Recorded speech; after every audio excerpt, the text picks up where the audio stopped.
saudara yang dikasihi oleh Tuhan. Kita bersyukur bahwa kita punya Allah yang adil dalam segala perbuatannya. Patutlah kita pagi hari ini kita puji namanya oleh karena kebesaran Tuhan. Aku hendak bersyukur pada Tuhan. Haleluya. Aku hendak bersyukur pada Tuhan karena keadilannya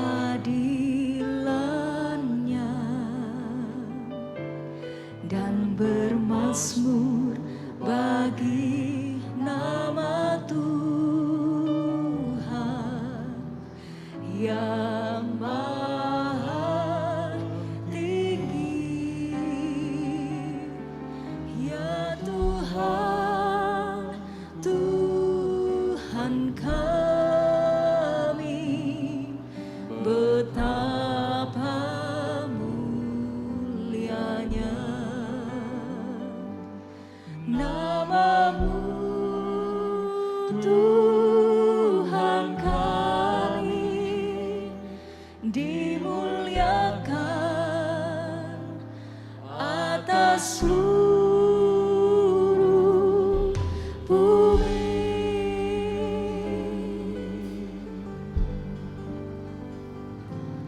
Aku hendak bersyukur pada Tuhan karena keadilannya dan bermazmur bagi nama Tuhan yang maha tinggi. Ya Tuhan, Tuhan kami, betapa mulianya nama-Mu, Tuhan kami, dimuliakan atas seluruh bumi. Ya Tuhan, Tuhan kami, betapa mulianya nama-Mu, Tuhan kami, dimuliakan atas seluruh bumi.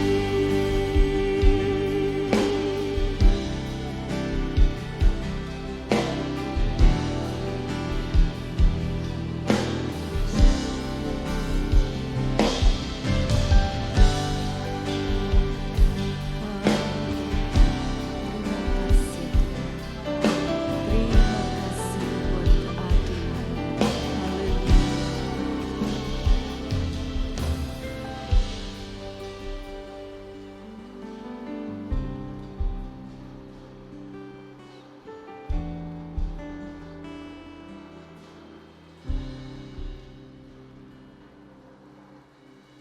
Haleluya.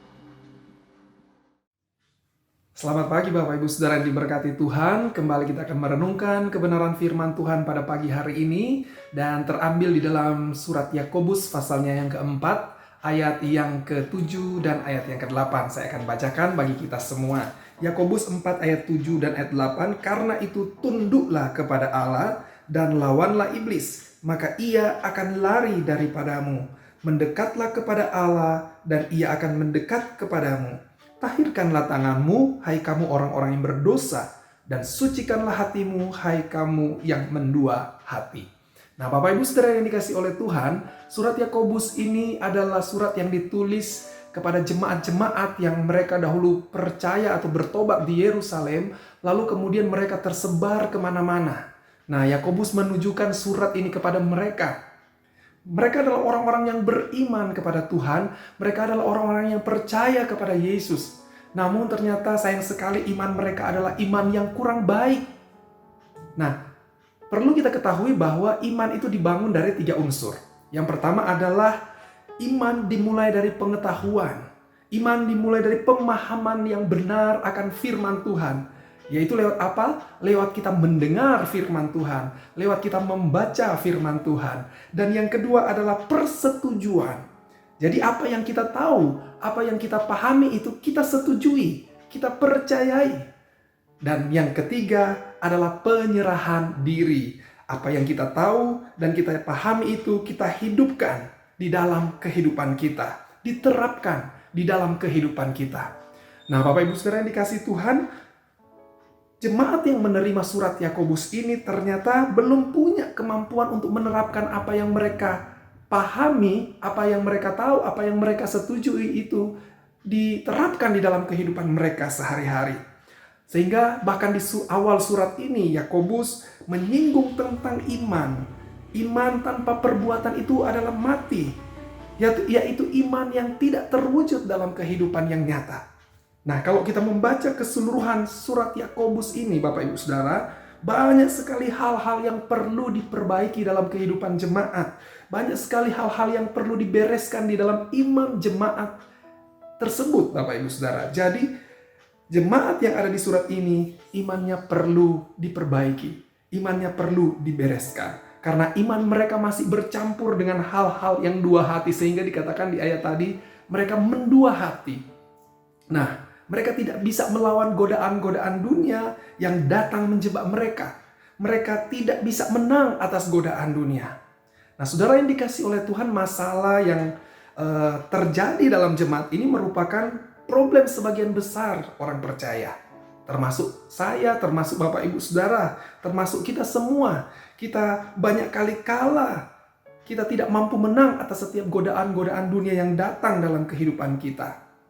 Saudara, siapapun kita tidak mudah menang atas dosa. Kita tidak mudah menang atas godaan-godaan dunia. Kita ini begitu lemah. Bahkan selalu kalah dengan dosa. Pencobaan sekecil apapun, dengan mudahnya kita akan tergelincir dan masuk di dalamnya, Bapak Ibu Saudara. Oleh karena itu, Saudara, pada pagi hari ini kita akan renungkan bagaimana caranya supaya kita bisa mengalahkan setiap godaan-godaan yang datang, setiap jebakan yang datang mencobai kita, supaya kita tidak terjerumus di dalamnya. Nah, di dalam Yakobus pasal yang keempat ayat 7, kita sudah baca tadi dikatakan, tunduklah kepada Allah dan lawanlah iblis. Tunduklah kepada Allah dan lawanlah iblis. Kata tunduk di sini, Bapak Ibu, berarti apa? Ya, Yakobus di sini memakai istilah dunia militer, ya. Seperti seorang prajurit yang sangat hormat, yang sangat tunduk, yang sangat taat dan berdedikasi penuh pada komandannya. Apa yang diperintahkan oleh komandannya hanya satu jawabannya, Bapak Ibu Saudara, yaitu siap, laksanakan. Nah, saudara, orang Kristen yang dinantikan oleh Tuhan adalah mereka yang selalu berkata, "Ya Tuhan, aku siap melakukan setiap firman-Mu."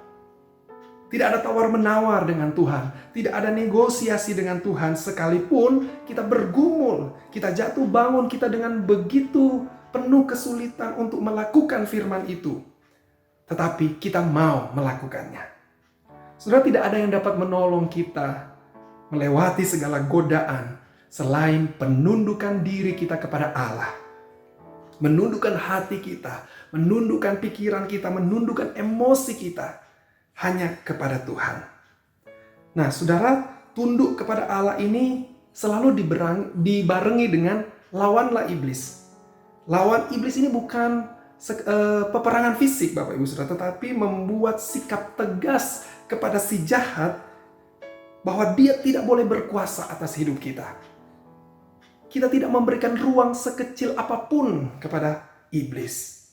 Nah, pagi hari ini kita akan belajar di ayat yang ke-8, ada hal-hal praktis bagaimana supaya kita menjadi orang-orang yang tunduk kepada Allah, sekaligus kita juga melawan iblis. Ya, di ayat 8 kita sudah baca tadi dikatakan, mendekatlah kepada Allah dan Ia akan mendekat kepadamu. Saudara dikasih oleh Tuhan, yang pertama adalah mendekatlah kepada Allah.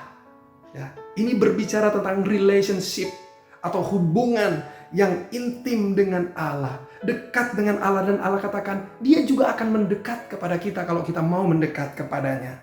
Ya, ada hubungan yang intim dengan Tuhan, dan orang yang intim dengan Tuhan pasti dia akan tunduk kepada Allah. Dia tahu apa yang Allah inginkan, dia tahu apa yang Allah tidak suka, dan dia akan peka dengan Tuhan. Ketika kita dekat dengan Allah, disitulah kita sementara melawan iblis.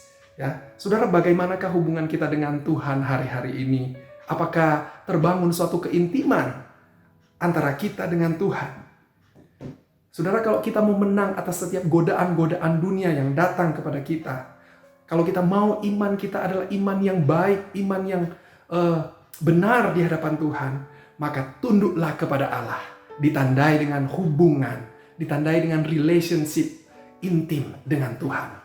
Dan yang kedua adalah dikatakan tahirkanlah tanganmu, sucikanlah hatimu. Apa artinya ini Bapak Ibu Saudara? Ini adalah pertobatan. Ya. Yang pertama dikatakan tahirkanlah tanganmu.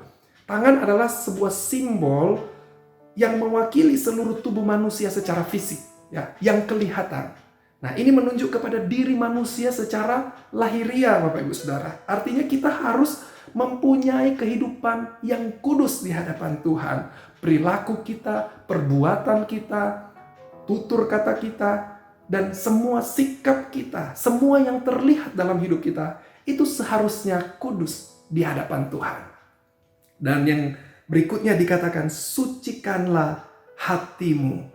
Ya, sucikanlah hatimu. Jadi bukan hanya yang kelihatan saja, yang kelahiriah saja, tetapi pertobatan itu harus dimulai dari dalam. Dikatakan sucikanlah hatimu. Ya, hati berbicara tentang batiniah, hati berbicara tentang pikiran, motivasi yang tidak terlihat oleh mata. Hanya Tuhan yang tahu, hanya kita dengan Tuhan yang tahu Bapak Ibu Saudara. Dan semua itu harus bertobat, disucikan, dibereskan di hadapan Allah.